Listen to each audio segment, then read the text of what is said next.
strip club. I played Athena, and then there were essentially three worlds of the play. There was the locker room, which is where Medusa and Athena would interact. There was the pole, which is where we would do our doubles routines. We did solo routines. There were like, I think, 7 dance numbers in the play, and we did it 4 days in a row at one point. It was a lot of work, first of all. So you had dialogue. You also did pole work. Yes. You stripped in it. I did. You played multiple characters. Like, this sounds like an amazing play. No, it's a great production. We put it together on a very low budget, but we got it together, and it was beautiful. And a lot of sex workers and strippers came to see it.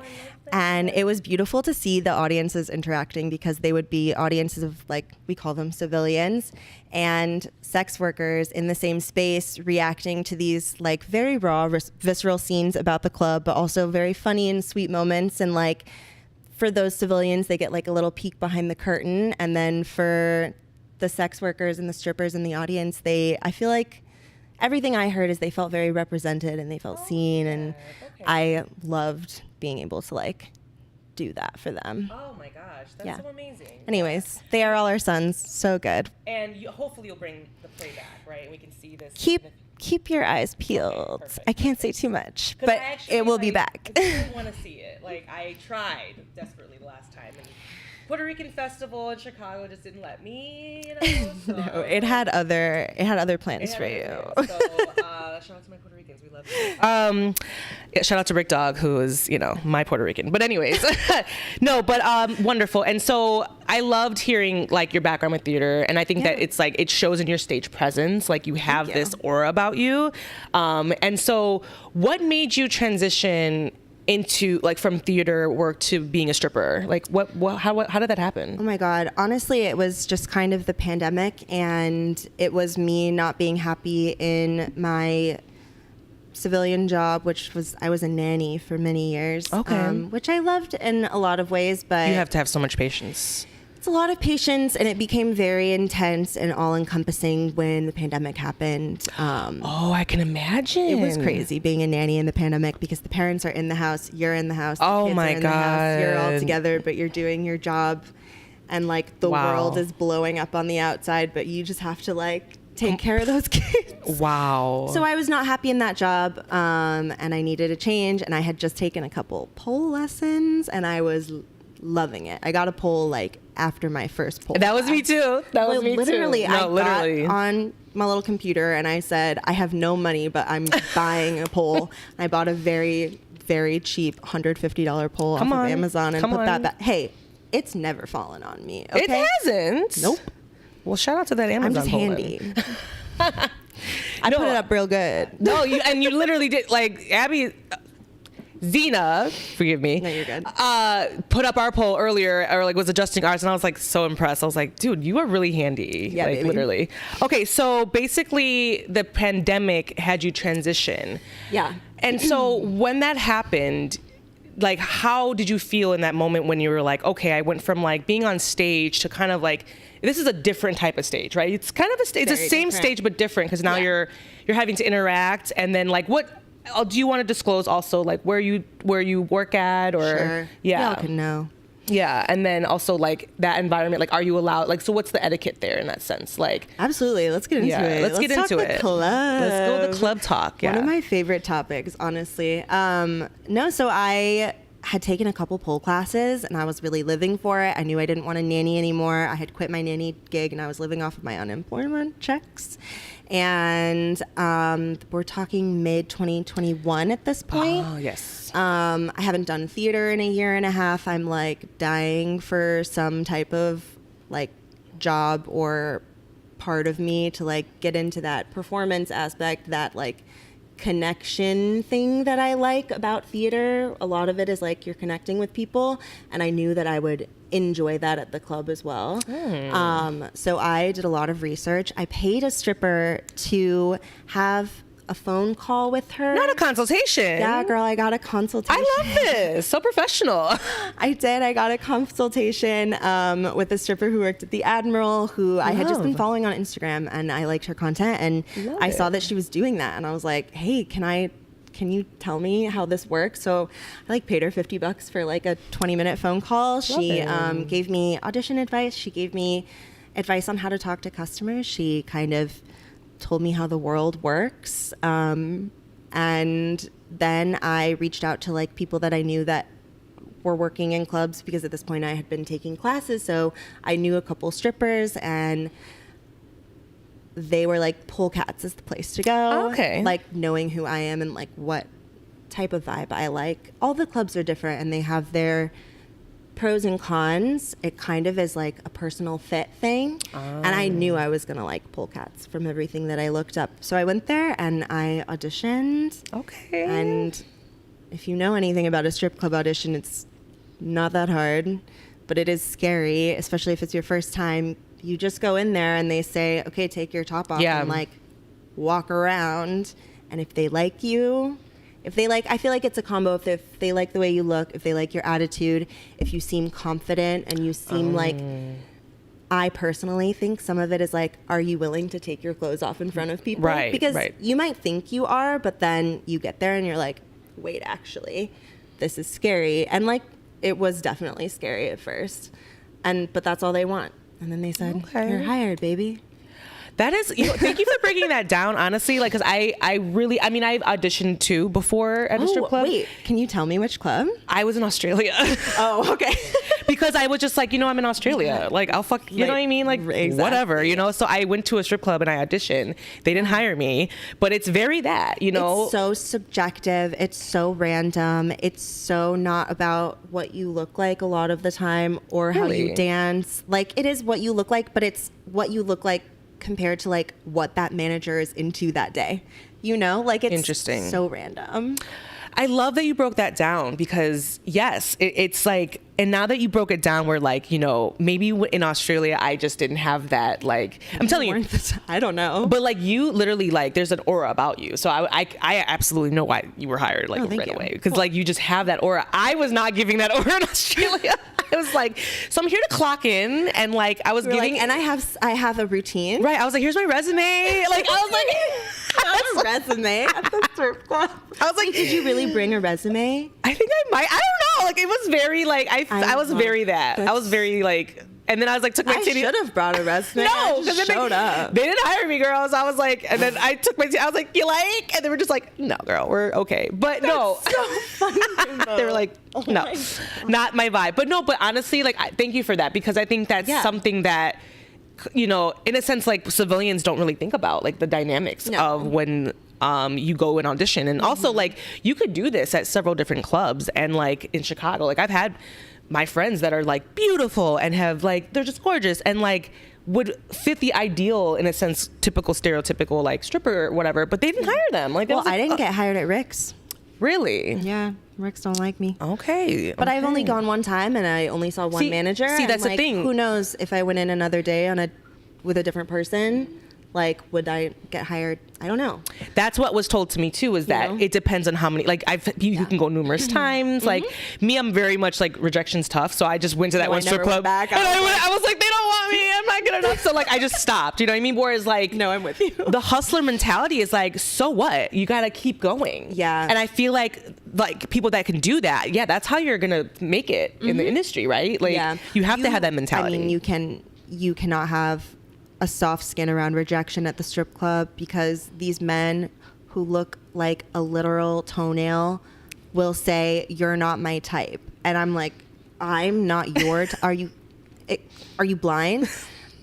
No, they just are assholes. You're not my not the toenail. No, I gagged literally. With the toenail. Like, they'll like look you up and down. They'll be like, give me a spin, and they'll be like, $20. No, not for that. And it's like, you have to have a thick skin, because if a man were to say that to me outside of the club, or were to treat me like that, first of all, I don't interact with men outside of the club. I don't have male friends. Unless they're like in the queer community. No, like, truly. Literally. Only in the queer community. But like, if a man were to treat me like that, I would blow the fuck up on him. I would walk away. I would be horrified, right? But in the strip club, you have to like put your face on, thick skin, walk away. deal with that rejection from that guy that you don't care about anyways. Right, exactly. I love this because it's in a sense, okay, so like when you go to the strip club and you're Xena, right? You're in this, like, do you feel like going into your Xena like character helps with that rejection in a sense? Like, do you think that that helps like build that wall a little bit? Absolutely. To be honest, I'm actually not Xena at the club. Oh, Xena's my performer name, which is why I'm Xena here right now. Oh, girl, okay, cool. No, that makes you're sense. so fine. Okay. They wouldn't let me be Xena at the club. They said it was too exotic. They said, Xena, like Xena, the warrior princess? I said, exactly, you get it. They said, no, we don't like that. We like girl next door names, so I'm Grace at the club. Oh, I love that. Which is very weird for me. I use Grace when I like go get food out in the world sometimes too. If I love there are that. like people around, I don't want anyone to know my name, I'll be like, Grace. Do you know what? That's real because it's like I can put on these. So like, do you feel like you go into these different characters a little bit? Absolutely. Like Grace has a different character, Xena has a different character. Yes. You know, like yeah, and like Xena and Grace, totally different because Xena performs at shows. Xena is like here for the girlies. Grace is like cold-blooded, like reptile, like it's giving Dochi. a cunt. Yes. Like, can I say? You can say cunt. Oh my God, she's a cunt. I'm so mean to men at the club. Really? Yeah, because I live. because they're mean. Yeah, So I'm yeah. mean right back. And, you know, a lot of the times it doesn't work. But the ones that it does work on, they are there for that specific thing. And they're usually, if they come for something specific, they also have more money. So sometimes it's like quality over quantity. Like, Okay. I might get rejected by a bunch of guys who are like, I hate this cunty persona. Like, I'm not into it. I'd rather have a girl like fawning over me. But then you'll find the like 2 or 3 that are like, oh my God, I'm so into this. Okay, Like, okay. Keep it coming. Here's more money. Yes, the pay pigs. So- We love those. We love a pay pig. We do. Okay. We do love them. We love a pay pig. Like, no, I think that's so fascinating. And it just Yeah. also, you're just like, you know, it's real. Like the strip club has a a bunch of different people in that environment. And everyone's true. looking for a different, a different imagination space they can go into. Absolutely. And they're looking for that. And it could depend on the night. Like some people might want that energy that night, but then the next day they might go and want the girl next door. So it's just like, Fully. so it really does kind of you get to go into these, like you said, like, I love that you were like, oh, I can't be in the theater. I can't be in the theater world. The world's burning, right? Pandemic. Let me go to another space where I can still kind of tap into those characters. Yeah. And lose myself a little bit, but make money doing it. I think Yeah. that's awesome. No, Yeah. and I love it. And I know a lot of strippers who are performers in other ways. And specifically, I know a couple actors who are strippers. And they do the same thing. Like, we make shit up. We're a whole different person. We put on our little character. Love. Like, even the person I am talking to you down on the floor at the club is, like, different than the Grace that gets up on stage and, like, does her stage performance. I'm, like, dead in the eyes when I... The reptile. I'm, like, literally Yes. a reptile at work. I live for I'm that. a very, very different person there. I love that. Oh my God. Interesting. Yeah, you're like, I'm clocked in. Listen, you're going to get No, Grace. truly. Grace is here, y'all. Cool. Well, have you worked just in Chicago or have you stripped like other places in the world? Or? So I've only worked in Chicago. I have worked at one other club other than Polecats. I worked at Deja Vu for a very short period of time. I worked there for like 2 nights, maybe 3 nights. It was not my style. It's a really cool club, but it's BYOB. I didn't know that. Yeah, it's BYOB. They have like a little bar that only sells Red Bull. Oh. They just have like every flavor of Red Bull at this bar. Every flavor of Red Bull. And this Choose your place toxin, y'all. No, literally. And this place is, it doesn't have a lot of rules. It's a little more like loosey-goosey. It's kind of like the Wild West in there. There's a practice pole in the back and the girlies are like spinning around on the practice pole. The vibe there, quite cool. Yeah. Just not my clientele, not my vibe. So I like worked there a couple nights, had a good time, quickly realized like, I'm good. I had been at Polecats for like a couple years at this point. I okay. was just kind of testing the waters. Like, I live in Chicago. Polecats is in the burbs. Let's try this closer club. Okay. But it did not work out for me. But Okay. Yeah, that's cool though. Yeah. No, I love that you're like, even just the different environments, like they're all so it's different. so different. It sounds like it's just like there's like it's another whole another world, right? So Truly. And I'm appreciating that you're like giving us a little peek, but I know definitely there's like secrets to like the pole to the stripper girly world that we're just also about making your bag too, right? And so like we're not going to give you all the secrets because that's not, you can't have all of them. no, Grace won't let you have that. The reptile will come out. Grace certainly won't. Grace will be like, no. So sealed at the club too. I love it. I love it. Men will be asking me about myself. I'm like, why? What are you going to do with that information? Yes, Grace is everything. Oh my God, no, seriously. Well, okay. Well, when it comes to that, like, now you said yourself, you're a Lebanese woman. Like, yes. How do you feel like discrimination is with like women of color or just different ethnicities in like the strip in the club? In the club, yeah. Like, what are your experiences with that? I mean, like, do you find it hard being a Middle Eastern woman? Not me personally. Okay. I'm very white passing. I don't look particularly Middle Eastern. I do tell some of the men that I am, and they don't believe me, especially like the Middle Eastern men. They will be like, prove it. I'm like, I can't prove it. How am I supposed to prove it? I don't know Arabic. We're third generation. But I definitely, like, the strip club is kind of a microcosm of like all of the darkest parts of the world, but also like the dark parts that are fun, but the dark parts that are also just dark. So you've got so much discrimination, so much racism rampant in the club with the customers, with the managers, within the girls sometimes. It's definitely a place where that can thrive. And you see that with hiring at the clubs. I know so many beautiful Black women who have been strippers who do not get hired at these clubs because the clubs are racist. And I hate that just so much. Would you say the more like what's the type of ideal person that does get hired, or would you say like, girl, I don't know. I mean, it depends on the club too. I mean, right? if you look at, the group of girls, it's diverse in the sense that like you've got girls of every type, but there's a ton more white women, a ton more blonde women. Got you. And I feel like that's just the case at every club I've ever been to. As a customer, as a stripper, that's just how it is. Like, because the managers are mostly white. They're hiring. They're the ones who choose. They just look at you and think, like, she's hot or not. And, like... That's it. It's gross. Well, can she make me money, right? Literally. Can this person make me money? Yeah. And, like, in their head, it's like, what can make them money? Because they, probably haven't done a lot of thinking on this topic. It's like, what can make me money are the things that I find attractive. And... they don't really have a lot of diversity of thought. Interesting. In that. Well, that makes sense. Not me taking down. Hey. Strip I mean, managers. this is actually like your experience. No, like I told you before, like I am not like, I don't make friends with managers. They're not my friends. I stay away. You got to protect yourself. And that's one of the ways I think that I like those to boundaries. protect myself. I like put that boundary up because I don't want to get close and have anything happen, but also because like, I know that those aren't my people. Right. Very much that. They're not for the girlies. No. They're there to make their money. Exactly. Yeah. Off of the girlies. Off the girlies. Yeah. Profit. Exploit if they need to, so to speak. Like whatever it is to. I mean, let's be real. Like it's not like you have like health insurance, benefit. You know what I mean? Yeah, like we're all independent contractors. Right. At least in Illinois. Yeah, there are probably actually some, right, that are changing that a little. I think there was like more in the West, like Portland and all that stuff. Aren't they like fighting for those rights to have? I think they are. And I think that comes with like schedules. Like we don't have schedules here. And that comes with like maybe a little bit more responsibilities on the dancer's part. But I also think that like some of those sacrifices are worth it for like the protections of like healthcare and unions.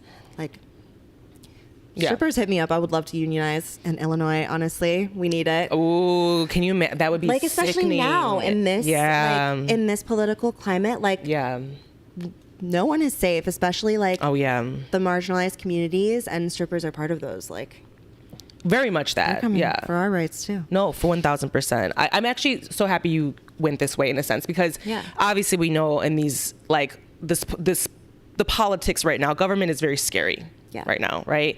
Especially if you're a person of marginalized color, if you're, like it's very, I mean, I'm very grateful to be living here in Illinois. I don't know about you. Girl. But like this. Same. I don't know. Specifically Chicago. because You're right. Absolutely. Chicago. Chicago is very different from the rest of Illinois and the rest Very of the that. Midwest even. Like, Very we're a lot that. safer here. Yeah, very that. We're in a Chicago bubble, right? We're in our very like blue liberal bubble, but yeah, it's it's a little scary right now. So in that sense, you know, you with your culture and, you know, you being a Middle Eastern woman and, you know, with the politics and like we've been in this war. I mean, obviously there's been many wars. There's so many wars going on all the time, you know, but the most popular war was Gaza and that whole thing. And that was big in this election, right? Absolutely. Too. And with your culture too, like, I want to dive into that a little bit. Like, yeah. How does the Lebanese and the Arab culture feel about stripping? Like how, interesting. Yeah. Like how is that like? As far as stripping goes, my family personally is very not, we're not Muslim. We're also not particularly culturally Lebanese in a lot of ways. We're pretty off the beaten path when it comes to that. But I do know that like Lebanese culture especially is very strict about such things. If I meet a Lebanese man in the club, I usually will tell them that I am as well. Because like I will sometimes think like, oh, we can connect. Like, let's make that connection. A lot of the time they will respond really negatively. Really? And they will be like, first they'll say, no, you're not. And then once I finally convince them that I am, they will be like, why are you here? I'm like, why are you here? We're in the same place. What are you talking about? Yeah. But they're like, you should not be here. And I'm like, I don't follow the same things that you follow. Like, I love to have my fellow Arabs in the club. Like, I'm like, let's kiki, but also don't bring that like patriarchal controlling culture to me. And it's not, you know, not all Muslims are that like strong patriarchy, but I do see it a lot in the men that come to the club, and they will definitely put that on me. And a lot of the times it will really turn them off and they won't want to talk to me anymore. And they'll be like, no, I can't. Like, I can't talk to you. Wow. Like, it's against my culture. They'll say, and they're sitting they'll there. be like, that's haram. I'm like, that doesn't apply to me. I'm sorry. Like, and your haram sitting here. You're sitting here. Your haram sitting right here. Like, how did, like. Period. Like, leave me alone. Right. Leave me out of it. It's the double standard for me. My bag. I thought we could like, you know. I love that. Yeah. I love that you were like, "What's up, Key?" And then they're just like, "Oh no, it's come on." I'm like, no, talk to me about kibbe. Talk to me about your favorite food. Talk to me about like your mom's like fiha. Like, I want to know. Yes. I want to talk about that stuff. But and they don't want to. They're just like, I feel like in a sense too, they're like also there for a fantasy, right? And it's like maybe it's a little too close to home. I think a lot of the time home. I do give them a bit of grace in that sense because they're like, this makes me feel icky inside because they're haram sitting there. No, so it's like. And you're sitting. Yes, they're sitting. So whatever. Okay, well and I really wanted to just kind of understand more. Like that's not my upbringing, it's not my culture. So like I really wanted to understand that more in that sense. So thank you for sharing that. And also, Polecats, my club, is in Bridgeview, Illinois, which is called Little Palestine. And one of like the biggest mosques in Illinois is like right around the corner from the strip club. And we get a lot of Palestinian, Jordanian, Lebanese men in the club. And this makes me smile every time I drive by it, but on Harlem, huge busy street in the middle of Bridgeview is this light up giant sign that's always on that says Free Palestine. Sickening. You might have seen photos of it. I You should look it up. It's beautiful. I smile every time I see it because I do remember, like, especially at the very beginning of, well, let's be honest, this has been going on for 78 years. I was just going to say, this is not new. This is not the beginning, but at the start of the newer aggression, back at the end of 2023, I remember, like, being a little bit interested in what it was going to be like going to the club and if people were going to be talking about it. It's always interesting when, like, big political things happen in the world, like, you'll find customers who want to talk about it. And those conversations. I avoid them a lot of the time. I would imagine, because I'm like, I have very strong opinions, and you're there to make a bag. But I'm there to make a bag. Yeah. I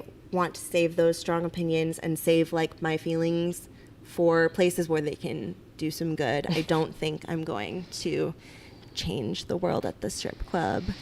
So I try to keep them down, but I did at the time have a customer who was coming very regularly to see me. And we would spend like at least an hour together every time in the champagne room. And he wanted me to educate him. Really? On everything that was going on. He would be like, my coworker is also Middle Eastern and she's been telling me things about what's going on, but I really want your perspective. And I'm like, okay, well, we have an hour. I could talk forever. Like, do you really want my perspective? And he'd be like, yes. So I would just sit there and like kind of teach him things. I love this so much. One of my most interesting customers for sure. I love Definitely this a so much favorite. because Yeah. that's the thing. There's like, to civilians, it's like, what's happening in the strip club? You know, Right. that whole like wondering like what's behind the scenes. And obviously Sometimes the it's not very stories, sexy. right? And that's gonna kind of dive into my next thing because I have questions Yeah. for you. No, I got This is perfect, stories, girl. perfect segue. So like, okay, yeah. So this guy is hiring her not to fucking shake ass, which it's amazing, right? The ass is assing. I did a little bit of that, but But then the rest of the hour, what the fuck are you gonna do? It's, you know what I'm saying? So now it's like you're you're literally like, you know, that's why I'm like, stripping is not, it's like about selling yourself. You have to like, So true. you know what I mean? Whatever fantasy that, you know, you're trying to sell. But like, so yeah, this man wanted an education during his champagne room experience. And they all want different things, and you just have to kind of like be the person who pulls out what they want, because some people are really quite shy about saying what they want and what they're into, and other people are just like on top of it. And so you have to kind of find the balance between pulling that out of people and seeing like, am I the person who can give them that thing that they're into? Got you. And yeah, this man, we had just been spending so much time together because he came like every month, and at He was one a regular. point- yeah, he was a regular. And at Mm-hmm. some point, like you just like, you talk about a lot. You got to find a way to fill, like some people do want you to shake ass for an hour, and like I will. That's work. No, literally. I'd rather talk to you for a little bit. I'm gonna have to take a bath tonight, like an Epsom salt bath, if that's what you really want me to do. But like, I'll do it. But I'm always looking for ways that I can kill time in those champagne Listen. rooms. And then most of the time we just say like, you know, these people are going in, you know, maybe they're drinking, maybe they're high. So it's like, you can kind of like float a little bit, right? In that sense. So true. But this is interesting. Okay. So this is going to lead me to my other questions. Yeah. Like, so what's like the funniest thing you've experienced at the strip club? Okay, I was thinking about this because I was reading those questions and I was like, okay, I've been working at the club for like almost 4 years now. Like I should have some funny stories. This man that I told you about, the one who I would teach, you know, international politics to in our champagne rooms, one of our very first conversations, we started talking about sexuality. I told him that I'm bisexual. You kind of like have to gauge that one. Some guys like think it's interesting and fun. Some guys I don't tell that to. But I told him because he seemed like, you know, a little fruity himself, I'm not gonna lie. And He's one of the girls. He was kind of like one of the girls in so many ways. And I think that's why our like relationship in the club lasted so long, because I think I pulled out like some of his more like effeminate like parts of himself, and I think he felt really comfortable being like his full self with me. I love actually that. have a lot of regulars that are like bisexual men. Really? Interestingly enough. Yeah. Like quite a few. But this one is like the funniest one because he never identified as bisexual. He was like I'm straight. I'm so straight. But we did have a conversation once where I was like, even like when you were a kid, like you never kissed a guy. He was like, no, I've never kissed a guy. And I was like, oh. And he's like, well, there was this one guy in high school. And I was like, oh. And he said, Because that's a guy. Like, you said no guy to like. okay. And he goes, well, he was like the one gay kid and everyone made fun of him. And I was like, okay, and he was like, I was like, did you make fun of him? And he goes, no, I didn't make fun of him. But I did let him suck my dick once. And I said, Todd. What? Not. Oh, I've never kissed. Yeah, I've never kissed a guy. But God, you just swore up and down that you were straight. What are you talking about? Anyways, one of my funniest stories. I couldn't believe it. I was dying laughing, but I also was trying to keep it together. Yeah. Because I was like, I feel like he's really confessing something to me right now. Yeah. But also, I'm dying inside. That's so funny. Right. Literally that. Like, you get a lot of guys who are kind of a little bit closeted, or like have always wanted to try like kinky stuff or like different things, but they've like never felt comfortable. And then like you're all of a sudden you're at the end of like this emotional dump or this like really intense personal like desires, and you're like, okay, like, and you just have to take that on and be like, all right, let's explore it. Yeah. You know, you can shut it down and then you're not making money anymore. That's true. Or you can be like, okay, let's talk about that. Or what can we do in our like time together to like help you feel those feelings? Bring that out a little bit. Yeah. Maybe play with that person a little bit. Yeah. And I feel like, especially with me being like scary at the club, like I get a lot Grace, the reptile. I get a lot of guys who like, I don't know, want me to kind of like be a character for them. Yeah. And they love that. Not Todd getting his dick sucked Todd. and is totally straight. I'm gagged. Shout out to Todd. Haven't heard from Todd for a long time. Todd, come back. We love you. Okay. No, I mean, that is so fascinating, and really it does show, right? Like there's like, I truly am like, so like, I don't identify as a sex worker. Like just because I auditioned doesn't mean shit. Like that there's like, that literally is. You tried. You got so close. I tried, but I tried once though. That's like the hustler mentality, and the constant rejection's a lot. I will admit to you, I'm a Taurus. My soul's sensitive. I just don't. I'm not strong enough to like. No, I don't know a lot of Taurus strippers, to be honest. It's probably because we just can't handle it. Yeah. We just probably can't handle the rejection, honestly, truly. So like, it's just it'll hurt my little soul. So like, but like literally like that type of environment, like I can see the power behind. Yeah. Like strippers and like just being in that room and demand, like you have this. Love it. It's very powerful, very like you're just like stepping into your power, because these people, I'm not gonna say men because this is everybody, right? Sure, these people are being vulnerable, right, in these spaces, and they're probably like bearing their soul, showing that other side. Maybe Absolutely. they're, I think that's so fascinating. A lot of the time, they're being more vulnerable than I am, even if I am naked. That that right there, that part, like. I've made men cry in the club without like, not like me being mean to them like feeling things, and then they're just crying. I love this. You know? It's like sickening. Like you're just sitting there just like, okay, so. And I'm like in my lingerie. Yeah. Like, titties out. Just let's have a conversation, you Yeah. know? Okay, so that was like the weirdest thing. What's like the worst story you got for me? Girl, I know. I've got so many. I know there's a lot, but I like give me one that's mean- juicy that you're like, oh God, Oh, this is a okay. crazy one. God, I actually might have to dig deep for this one. Let's see. You know, a lot of my worst stories, to be completely honest with you, have to do with management and the way they react to certain situations. So I'll give you like one that was pretty frustrating to me. And this is actually happens all the time. I was on stage. It was a super busy night, and it's no filming in our club. And Okay. some clubs Okay. allow like pictures and videos. Our club does not, and I'm very grateful for that. I do not want videos or pictures of me stripping out on the internet. Like, there's enough out there already. You don't need me in the club. Also, you should pay for that. No. Yes.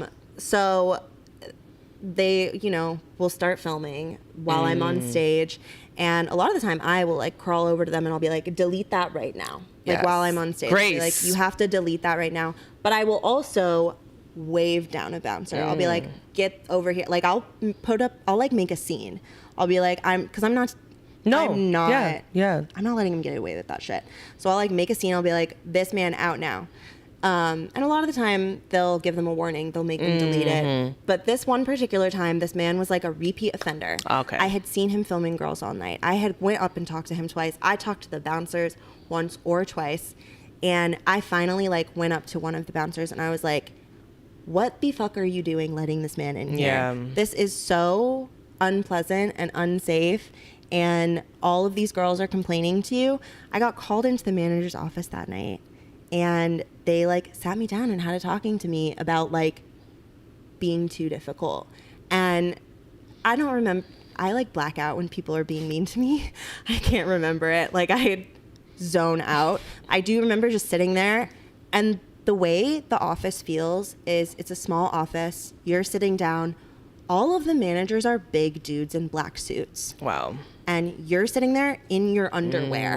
And you have like 4 men hovering around you, God. talking down at you like you are the dumbest person in the world, like you're about to lose your job, like they can do whatever the fuck they want to you.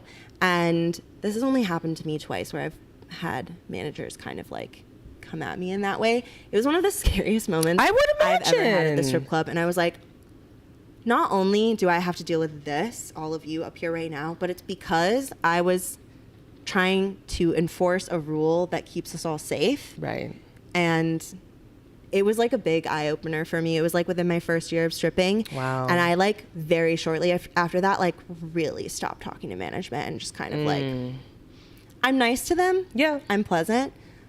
We are not friends. Yeah. Yeah. And it's because of that shit. Because Yeah. even if you are, they'll still do that shit to you.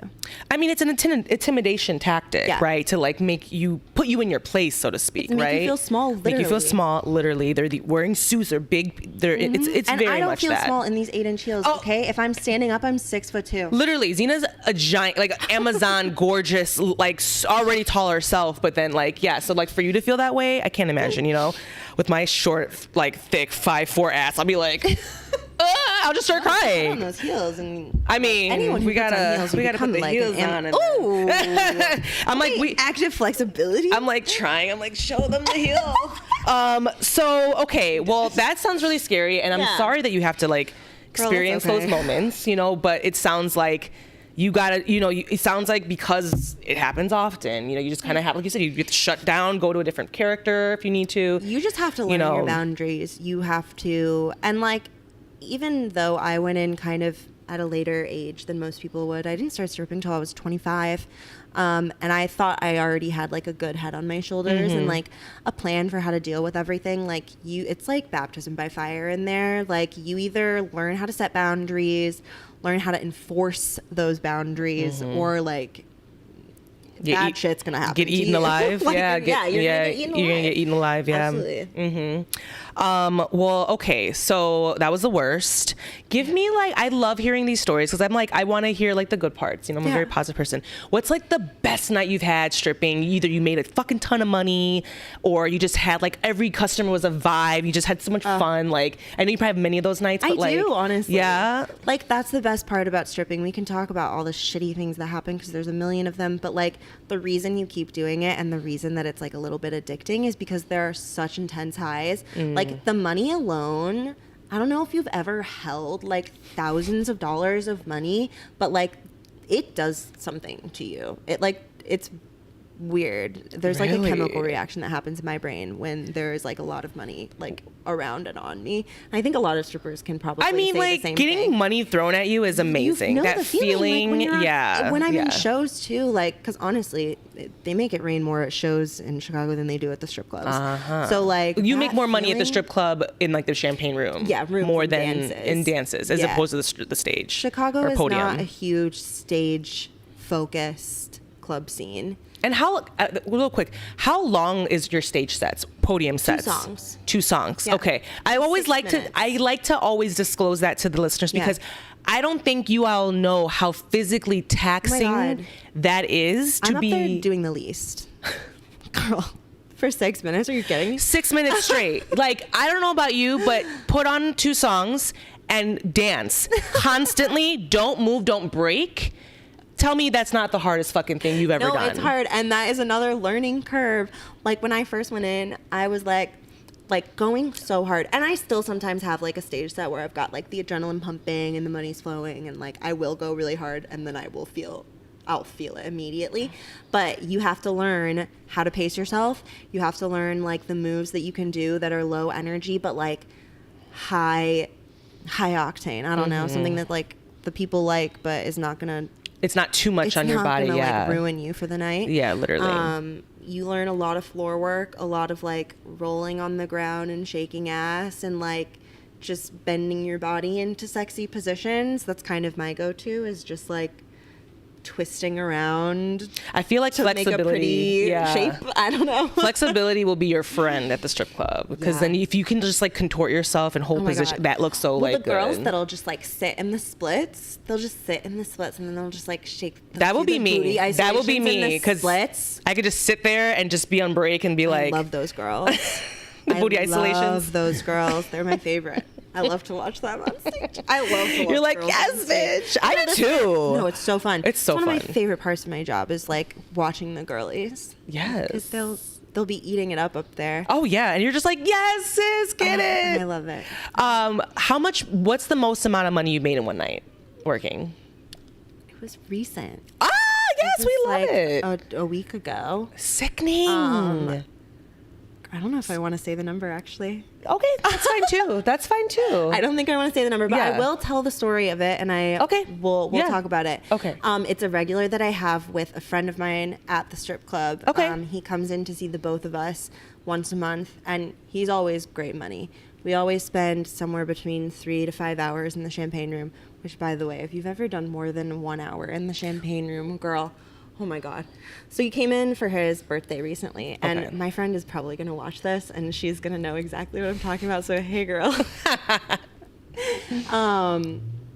He came in recently for his birthday. It was planned. Like, we planned them out like months in advance. And this was like our 4th or 5th time doing a room with him.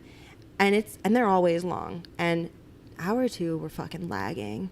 Me and her are like, oh, like, we can't be sexy anymore. We're like, and he loves to talk. We're just talking. And like, I love to talk too, but at some point it's like, I gotta stop. And there's a pole in the champagne room. Okay. So we're kind of like going off and on. Like, one of us is over by him, one of us is over by the And it's just one guy in the room? Just one guy. Okay. You know, we ordered a bunch of food to the room, which, if you don't know, the food at the strip club is pretty good. Yo, food, it is. strip club food, especially in the Girl, South, the wings. dude. Oof. We Have you got been? some nachos that are really good. Really? Okay. Fuck, I love nachos. I want to go to a strip club in the South so bad. I want to go. Food's so good. I want to go to an Atlanta strip club and be a customer, because I just You'll have feel so much like I would fun. have so much fun. Like, fun. Like a different type of fun than the Yeah. type of club shit we have. Oh, here. yeah, Like, I just yeah. know it'll be like ass everywhere. Oh my God. Oh, when I went to the strip club in Houston, I think it's called Dreams, when I was walking out, I couldn't even see the floor. There was money everywhere. Oh my God. I couldn't see one the of these floor. Days I want to work in a club like that. Oh, it was phenomenal. I was like, why the fuck am I working here? Like, I was just like, I like was fucked up because I literally couldn't see the floor anymore. And the girls floors are probably like shaking ass everywhere. Oh yeah, it was so fun. And they're shaking all ass. so They had their beautiful. garbage bags full of money. I was like, this is My fucking dream. lit. My yeah, and the dream. food was so good. The wings were like the fire. Pink. Oh my God, did you watch? Yeah. Oh yeah. What is the name of that show? P-Valley. P-Valley. P-Valley. Amazing. P-Valley. We're going to get into that, actually. We're going to get into that because that's a good segue. well, yes, because... So, okay, I just want to make sure I asked you all, Oh wait, let me like... finish the story. because it actually has a really funny ending. Okay. Sorry, it'll be so quick. So we're at hour 2. We're really lagging. Our manager comes in. We are like singing along to a song because you can attach your phone to the Bluetooth. And she's like, "Oh, is it karaoke hour?" And we're like, "Haha, so funny." She leaves and comes back with a karaoke machine, and she plugs that bitch in, and we pull up like YouTube karaoke. There are 2 microphones. Oh my God. Me and my friend serenade this man. And we're talking pop ballads. We're talking Chapel Roan. Oh my God. Like, we're serenading him with like girly pop for literally an hour. He does not join in. He sits on the couch watching us with a giant smile on his face. Oh my God. He said, "This is the best night of my life." I love that so much. And we're both kind of like theater girls. Yeah. So we were both like, we take karaoke serious. We give it our all. Okay, we're serenading. So you gave him a We're doing a show. good job. We performed a full concert for Yes. an hour for this man. I'm sure the whole club could hear us. We were so loud. We had microphones, and it was coming out of a speaker. So we did that for a whole hour. He tipped us a crazy amount of money, and it's the most money I've ever made in the club. And I spent half of it just doing karaoke. Come on now, Beyonce in the champagne room Crazy. just It singing. was so fun. I love it. that. Was so fun. Oh, time of my life. That is so awesome. Yeah, I will get there's shout out. There's actually a lot of footage from it. Yeah. We were filming each other. Really? That is amazing. Oh my It was God. crazy. Again, the stories. We could be here all day. So that's but that story. That's phenomenal. And I think that's amazing. And shout out to you for making a bag for that night. Because I love when the anytime. girlies make a bag. It just makes me so happy. We were really like putting it on. Yeah, you for him, worked. too. Listen, Okay, like I was you working. You clocked in for that bag. That was 'cause work. That's okay? work. That's work. No vocal warm up, nothing. Belting. Okay. You're like, I earned that money. Okay. But you did mention movies and like being a theater Let's kid talk girly. about it. And so I wanted to, we were like, you were at a show or something, or we were at a show together and we were just like chatting. We were like both having a drink at the bar. Yeah. And I recently saw the movie Anora. And I was like so excited to like, I was like, oh my God, like, Did you know. I burst your bubble so bad? No, I mean, Okay, the thing good. is, listen, the thing is, I want to get into it, right? So if you haven't watched the movie Anora, right, it's by Baker. Sean Baker. Thank you, Sean Baker. And he depicted this storyline, right, where it's about a sex worker, a stripper girly in like the Bronx, New York, something like Definitely. that. Yeah, and so they were, you know, trying to like pay homage to like the strip clubs and sex workers and give respect in that sense of like kind of giving like a POV from the world of a stripper. Mind you, the actress Mickey that played Anora. I love her. She's wonderful. I love her. great. Yeah. And she said she did some work. She said she went down, she like talked to strippers. She did. She like would go in and do amateur night, stuff like that, just to get like, she went in the field and practiced and things like did. that. So with that being said, I know that you didn't particularly like it. So like, I want to know what so what about the movie Anora that you didn't like? Well, first, there were a lot of things that I did like. I'm not Okay, gonna perfect. lie. Let's start with there. So I didn't really know much about it going in. I just knew that it was about a stripper.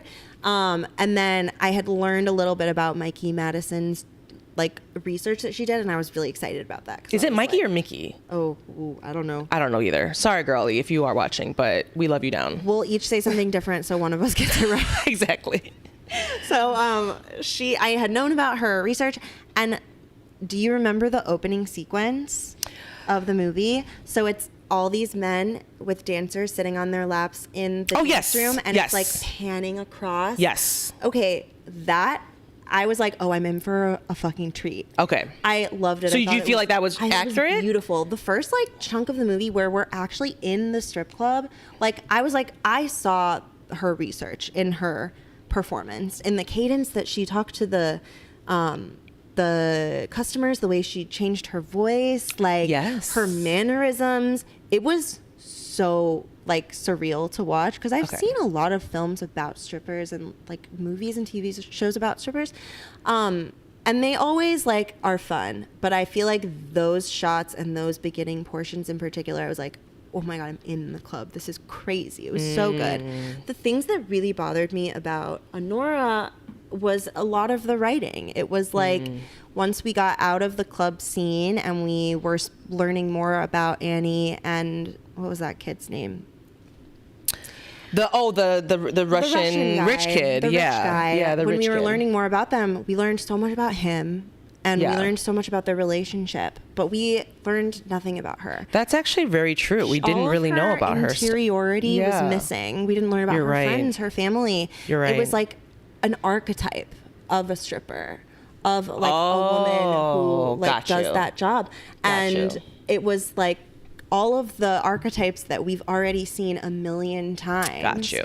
And like, I don't need every movie to be perfect. I don't need you to like create the perfect stripper movie that makes everyone happy. Because you're gonna do it. Period. We're gonna do it. Me and Liv are gonna do it. Yeah. But that part is fine. I had a problem with just like how all of her choices were motivated by like what seemed like a lack of self-love, and that like, sure, some sex workers do get into it out of survival, lacking self-esteem, but I also think that is not like the general, that's not my experience. Got you. That's not the women that I spend all of my time with. And especially that final scene, spoiler, Annie is about to be dropped off, and he gives her ring. Yeah. And it's like the tiniest little symbol of kindness, and her response is to fuck him. Yeah, it was to fuck him. And so did that turn you off like a lot from that? I started crying. I couldn't handle it. Oh, I cried too. That was when I cried. Oh, and I was like, I know you want me to feel uncomfortable. I know you're like trying to do something here, but the thing that you're doing is saying that this woman has no love in her life, and that the one little shred of love that you get from this man, who, by the way, spent the whole movie abusing her. Yeah. Like, sure, he was like nice to her, but like while he's literally holding her arms behind her back while she's in her underwear. Yeah. I'm sorry. That was a tough scene because I didn't know where they were going to go. Yeah.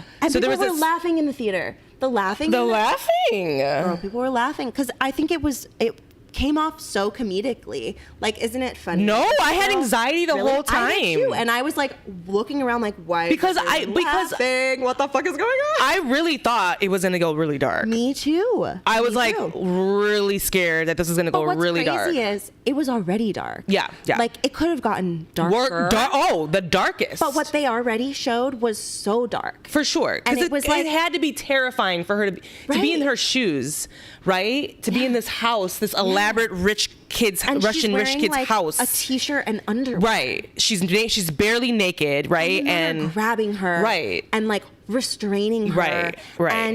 And trying to force her violent. to and trying to force her to get an annulment for the wedding or for getting married. And it was a little bit tongue in cheek in some ways, and I was just I was like grossed out by that, and I was like, ugh, I don't like this. But then she fucks that guy. Yeah, at the end she and I was like, wants this man to did nothing but abuse you and give you a ring. Yeah.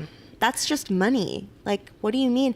And to me, like, sure, some people would make those choices, but I have a problem with like a man making a movie about a sex worker and having her make the type of choices that like only a man thinking about a sex worker, like that's as far as his scope of like knowledge will take him.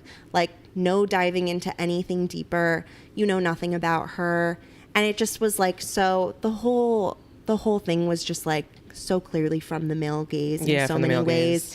And Sean Baker, if I ever meet you, we're gonna have words. Ooh, challenge right there. I think it's gonna happen. If he has zero haters, I'm dead. And he, he's made so many movies about sex workers. Yeah, that's what he. And I find that like icky personally. Well, and I know that maybe this is like a shallow opinion of me to have. I'm not like a film geek. I'm not the most knowledgeable person on the fact, but I am a sex worker and I am someone who is in performance. And that movie made me feel icky, but not in like the fun way. Got you. In a bad way. But everyone can have their own opinion. The challenge. But I do love Maggie Madison. Okay, like girl. Yeah, I would love to meet you. Oh yeah, down. Did you like the other girlie, the stripper girlies? What about the one that was like? Like the locker room scenes were so accurate. They were really good. Like the locker room beef is so real. It happens. The cattiness behind doors. The cattiness does happen. It's not as crazy as they make it seem. Okay, but, like, that was a little elevated, right? I've seen some girls go at it, okay? That's wild. When there's like a lot of money involved and then there's drinking involved and then you're tensions are high.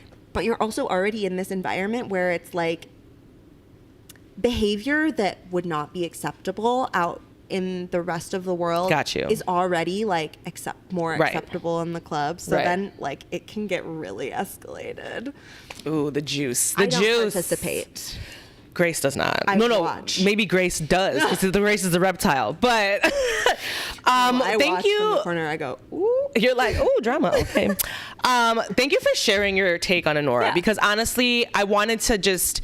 Obviously, I'm not a sex worker. I'm not a stripper. So, like, I wanted to know what your perspective from working at the club yourself, how you felt. And now that you're saying all these facts and you're saying your viewpoints on how it's from the male gaze, it makes a lot of sense. It's very and I see it. It's shot I can see that, and I'm like, wow, those are things that I didn't. I think those are things that I couldn't see because again I don't have your lens, you know what I mean? And I think my lens is also like I'm a feminist to my core. Like I also studied women and gender studies as my minor in college. I'm always looking at things through a bit of a feminist lens, through with a little bit of analysis from that direction. So I'm I got my eyes open. Right. Which I think is going to be great because you're going to create your own perspective. You're going to like all the things that were missing there. You're just gonna do it. You're gonna create all our sons. Oh, well, you already did. Yeah, girl. So you already did. We'll do it Fuck. again. We'll do it again. So that's what They Are All Sons. Maybe they'll make it into a movie. A24 No, movie for in the real. future. Like make that into like an well, actual. That's the dream, but That would be sickening. Guys, somebody pick this screenplay. First of all, you need to do it again so we can all see it, right? And then someone needs to pick it up and create it and make it like an HBO Max or a Max. Oh, Max would be great. Yeah, for that. like make it like Max A24. Like, did you ever watch I May Destroy You? No. Oh my God, you have to watch I May Destroy You. Actually, add that to your queue. It's on Max. You will really fuck with it, okay? Sorry, we're going on a tangent. That was really juicy. We're high. We did smoke right before this, so shout out to weed. Gave me my own personal joint. Oh yeah, I am the weed fairy. I love to give weed. I love giving weed. Well, with that being said, though, we need to take a little smoky break. So we're gonna take a quick little break. Producer Rick is going to come in and give us a little breaky break. But thank you so much for your take on Honora. Like that was truly. I was itching and dying for your perspective. So thank you for giving it to us. And I got one. I love it. All right, y'all. We're going to take a quick break. So we'll be right back. Bye.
Love that. As an ensemble member who has to like Do multiple things, do a right? ton of different tracks. That's And pretty. like it's not the most glamorous role, but to me it's like a lot of fun. I really love that type of acting. Wait, what the fuck is this? Oh.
Hello, hello, hello, everyone out there. Welcome back to Kimbology. It's your girl Kimbo here, aka twerking on your daddy's couch. What?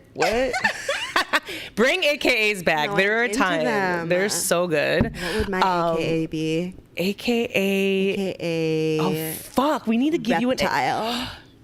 the AKA Grace the Reptile. I love that. I'm dead. Well, hi everyone. Welcome back to the show. I have Xena in the building, and Xena is amazing. Xena is a part of the Siren Collective with us here at Siren. Shout out to Siren. We love you. And yeah, I'm so excited to have you on the show. Could you introduce yourself to the audience, please? Yes. So I'm Xena. I use she, her pronouns. I'm an instructor, performer, producer, stripper, sex worker, actor, Yes. theater kid, Yes. cat mom. Oh, you're a cat mom too. Love that. Yes. Activism, and you're like, feminist, womanist. Hardcore. Yes. Yeah. In the queer community. So you have so many hats, but we love that you're here. And I'm so excited because we've just been getting to know Xena a little bit more and just like all your backgrounds. But like when it comes to like your background, you said you were a theater kid. Yes. I did not know that, first of all. And I was like, wait, what? You did theater? That's crazy. Absolutely. And then, so basically with theater, did you, like what made you transition? Because you are a stripper now, right? So what made you transition from being a theater girly to the strip club scene? So I studied theater in college, and then when I was living in Chicago from like 2018 to 2020, I was doing theater professionally. I was attached to a couple different companies and doing what I thought I was going to be doing forever. And then the pandemic hit, and can't do theater in the pandemic. It's one of the last industries to come back like full Holy force. shit. Anyways, well, just because the way the audience is, That's it's true just, like too. so Yeah. impossible. For sure. Tangent. But then during the pandemic, I was nannying, and that got to be too much. And I had taken 1 or 2 pole classes, and I had a pole at home already. Like I got one immediately. Yeah, immediately. Yes. Like so quickly. And I was like, I want to do this. So Okay. I hired a stripper. Yes. I paid a stripper to have a phone call with me. Love that. And- Consultant. Come on now. A consultant. I did. She Look. worked at the Admiral in Chicago. I had Okay. followed her on IG for a while, and we had like a 20-minute phone call where she kind of gave me some audition tips, some do's and don'ts, some Love etiquette, kind of gave me just like how the world works, and I feel like that was actually extremely valuable. Yeah, I would think so, right? At least to like for the mindset and for like the kind of cultural shift that happens when you start working at the strip club. Right. Because you're introduced to a whole different world and you kind of have to become a whole different person. So that was really helpful. Went and auditioned at Polecats out in Bridgeview. Shout out. Right, shout out to Polecats. And, you know, typical strip club audition. You just put on your little outfit, go out to the pole. All they want to see is you like walk around, take your tits out, put them back in. Actually, not even really. You take it off and they say, okay, come down. I was on stage for 10 seconds. Oh my God, really? I shit you not, 10 seconds. I literally went up there, put my back up against the pole, did a little, pulled them out, and they said, okay, come down. All right, you're good. And that's it. Damn. Yeah. And they hired you on the spot, right? They did. Nice. Yeah. Yes. Strip club auditions are, do we want to talk about club auditions? I mean, honestly, we can go all day with them, but I want to do meditate, masturbate, medicate with you. So thank you for sharing that, like, deep, like, because honestly, like, people don't really understand, like, how daunting it is in a sense to like, how do you get started with this? So I love that you hired somebody and you were like, I did. I'm just gonna go to the source. Like I'm gonna consult. Like I'm gonna get because that's like, I would actually do what you would do. I would be like, let me find someone that has that experience and ask them what I'm about to get myself into in that sense and be prepared, you know? So I think all that really probably helped you, like in a sense, like secure the job too, right? I would say. Probably. Yeah, because you already knew what to expect because you had all that information. I did. So. And I also talked to someone who worked at the club and told me what the audition was like exactly. Okay, perfect. So that I knew what was going on. Sickening. I'm an anxious girl, okay? I love to be prepared. I know that's right. I know that's right. Well, you know what? Speaking of your anxiousness, right? Because you do suffer for anxiety, right? I do. I think that's a perfect way to segue into meditate, masturbate, and or medicate. So if you are new to the show, this is our wellness segment. Also a little icebreaker for us to kind of get to know Xena a little bit better. Some fun little tidbits. It's meditate, masturbate, medicate. We can talk about literally anything in those categories. I let my guests choose whichever categories they want to talk about, and we dive deeper in. So what do you want to choose first? Xena, what do you want to choose? Meditate, masturbate, or medicate? Let's talk about meditate. Okay, so meditate, yes. Because anxiety, right? Anxiety is a thing. I mean, it all ties in together with the medicate. Oh, that's true too. Like, you know, you need all three to like balance yourself. But for meditation, I actually used to meditate in high school. My therapist in high school assigned me to go take meditation classes at the public library. Really? Yeah. Shout out to the public library for having those resources. I know. I grew up in Evanston, Illinois. Shout out to, big town, lots of resources in Evanston. Nice. But she was a Buddhist, and she was like, I think you need some mindfulness in your life. And how old were you? I was like 16, 17. Wow. I didn't know anything about it. So I went to the like youth room at the library, and I was the only one taking these meditation classes. It was just me and this lady. And I went a bunch of times, and I got like kind of into it, and it kind of led me into being into yoga, which I definitely use as meditation. And then now that I dance has become like strong like meditation point. Really? For me. I don't do much sit down meditation anymore. It's usually now all paired with movement. You know, and I love that you said that because honestly, I feel like meditation has this whole like, oh, we got to be in a quiet room and or whatever. Like, but like meditation can look very differently to a lot of different people. Yeah. I've been hearing more about like eating meditation and like walking meditation, and like there's just like all forms. I think movement is a huge, amazing form of it. Much, yeah. What would you say you're doing in meditation? What kind of movements would it be? I do a lot of yoga, and if you know anything about yoga, that's kind of the whole point, is the mind-body connection and the mind-breath connection and the breath and body connection, and all three of those working together when you are moving and you like find the state where you can connect all three. Like, the state that it like puts you in is so relaxing. You feel so good. I get like such a high after after very I do much yoga. so. Not so much when I dance. When I feel like I've been dragged under a bus after dancing. When you're clocked in, you're clocked in. So I bet it is like, okay, I just want to like talk to nobody, watch this movie, eat this food. Like, sickening. Okay, well, you did mention that you tie in kind of all three. So do you smoke cannabis? Do you like, what's your, are you a high girly? I mean, we just smoke, so I know she does. We did just smoke twice today. And we just got back from doing it again. So this is the vibe. That's the vibe.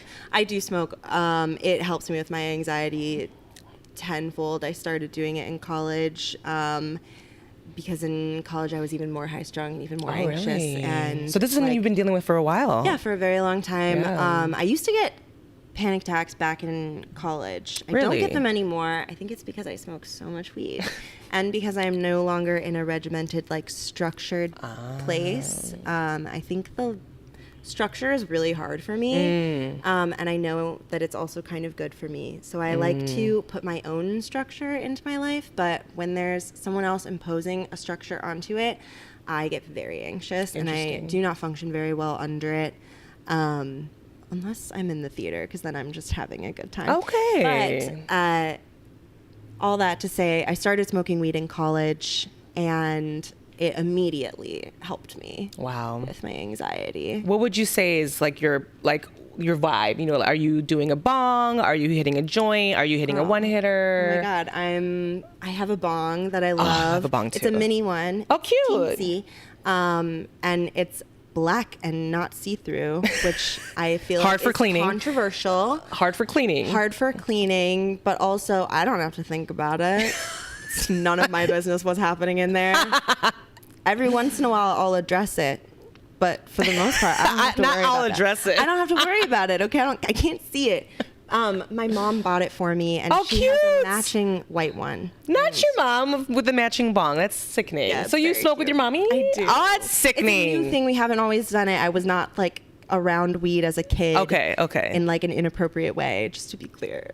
But Oh yeah, but like I love this though. I love this. I love smoking with my mom. That is so cute. fun. That is super We cute. bond. Okay, not the matching bongs with the mom. Seriously, so cute. No, they really are matching. That It's is so cute. That's adorbs. What about like choice? Like, do you do just flower? Are you more? Do you like edibles? Like tonic? Like what's like? Okay. Yeah. How do you like to I consume? love flower. I am an analog weed girl. Like Come I on. need the plant. Yes. I'll hit a vape. I'll take an edible. Okay. But it's not like, that's not what I'm purchasing. Got you. I'm purchasing flower. That's it. Okay. And then are we grinding it? We're putting it in We're one grinding. bong. We're grinding. We're putting it in a bong. Back in college, it was backwoods. Come on now. Ooh, a blunt bitch. Oh my God, yes. someone brought a whole tobacco leaf to my house the other day.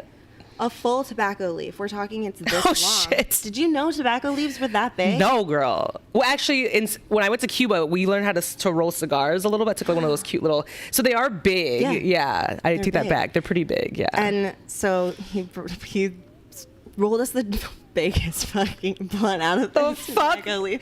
And you smoke it for a month straight? The fuck? he cut off a piece of the leaf Oh, for, okay, for okay, the blunt, okay. but it still was fat.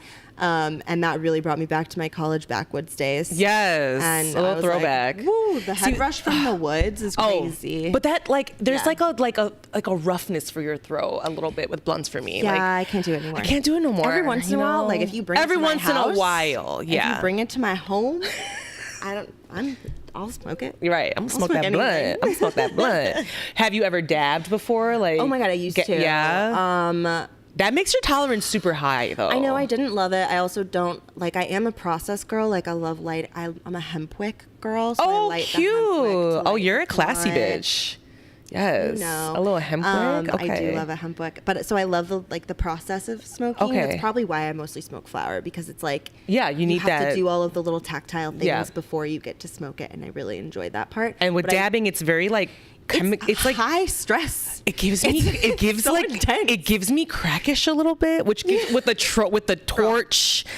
and things, and I'm just like, oh. And they're like, no, it's the purest form. It's like I'm like, yeah, but like, where's the weed? It's fun. It's super fun. The first time I dabbed, I was on a couch for like 6 hours. I bet you were. I've never dabbed before. I can't do it. It's too much. I've never done it. Gosh, okay. I'm too scared to. You don't have to. I don't want to. Oh my God, I had a super intense gravity bong phase. Oh, I have one, like a student glass, like the ones that go like a trash can that we put a fucking 2-liter bottle in. Oh no! Oh, you had okay. So we're going back to the days of like when we're like smoking out of apples and fucking, I did. Because you're like, I need to make something to smoke out of. Yeah. Okay, cute. I love that we're taking it. And then the backwoods days, that's super cute. The backwoods days were so super strong. Cute. So strong. So strong. I love this. Well, okay, so we did a little bit of meditate. We did meditate. We did medicate. Do you want to talk about masturbate a little bit? No, they don't get to hear about that. They gotta pay for that, y'all. They gotta pay for that. I know that's right. So Grace sorry. just clicked in, y'all, and was like reptile-y. I just saw it. Cute. Well, you know, honestly, I feel like truly we are high, and so true. It's just been such a pleasure to talk to Xena. Like, literally, I could sit here all day and just chat with you, I'm girly. so honored. When you asked me to be on this, I was like, oh my God. I could not. I was like, I can't wait. Especially when we were like, let's get into Nora. Like, I mean, we didn't even get to the topics of like body injuries and things like that. And we were talking about that. You know, we were kind of like for a future pod. Yeah, we like left it for more. So maybe I'll start a podcast and have you on. Hey, I'm not mad because literally I am so inspired. And we actually do have like your friend live in the building. So like we were talking a little bit about the play that you guys did. We have a studio audience right now. We were talking about your play and how like that developed, and like I can totally see you guys creating your own like version of a Nora, but like from your POV in that sense. But which you already did it with the play, but I mean like making it like shopping it for like the TV, for the screen, for like for A24. Sickening. I can literally see that. That's we're gonna put in the universe. So A24, if you do see this, we have the movie for you, like quite literally, and it's gonna be spectacular, and it's gonna come from the stripper POV, which we don't have that. No, we you know really what I mean? don't. We have Zola. Zola's it though, but that was like a wild night that just like happened. Like no, I want to see like the everyday life of a stripper girly from your perspective, you know, and it's not just like your classic like, oh my God, like she has mommy daddy issues. It's like I'm tired of that narrative. Yeah, because it's not always the case. No, it's not always the case. So thank you, Xena, for joining us on this show. I am so appreciative. Tell the people where they can find you. Oh my gosh. And whatever. And then shows. You also produce shows. So like any shows that you have that you're, you know, producing at the time, or what to look out for. I'll keep it snappy, but you can find me on Instagram at Patchouli Pole. Can you spell that for us? PATCHOULI_pole. Perfect. And I produce a show with the band Karma Thet. It's called Karma Sweat. It's a live band pole show.